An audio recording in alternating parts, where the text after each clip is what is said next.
Why does the Messiah have something written on his thigh? Let's investigate this. To better understand Revelations 19, we must investigate some words. Did you know testicles and testify is related? How is this possible, you ask? The word testes means to witness.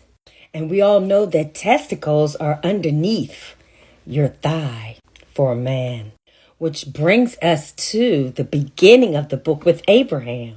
It was a tradition back then to make a oath underneath the thigh where your testicles are. You would swear on your seed.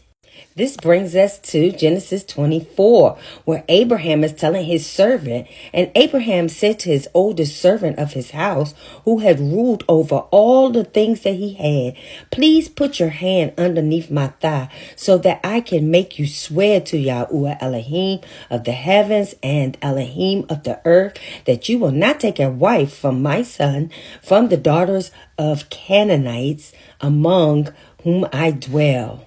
So this would be the first example of putting your hand under the thigh to swear on the testicles, the seed.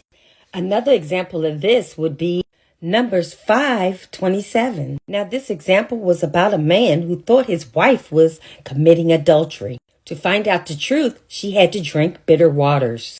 It says, if she has defiled herself and has committed a trespass against her father, that the water that brings the curse shall enter her and become bitter, and her belly shall swell, and her thighs shall waste away. Meaning that she would not be trusted. This would be an example of her breaking her covenant, her thigh wasting away, rotting away, defiling, a bad testimony, which brings us all the way to Revelations. On his robe and on his thigh, he had a name written, Sovereigns of Sovereigns and Masters of Masters. The thigh would represent his covenant, his promise, his swearing, his oath that he would fulfill all prophecy. So you see, it's not exactly a tattoo. It is a fulfillment. And people understood what the thigh represented. A bloodline promise. Generations of seeds coming from testicles of men.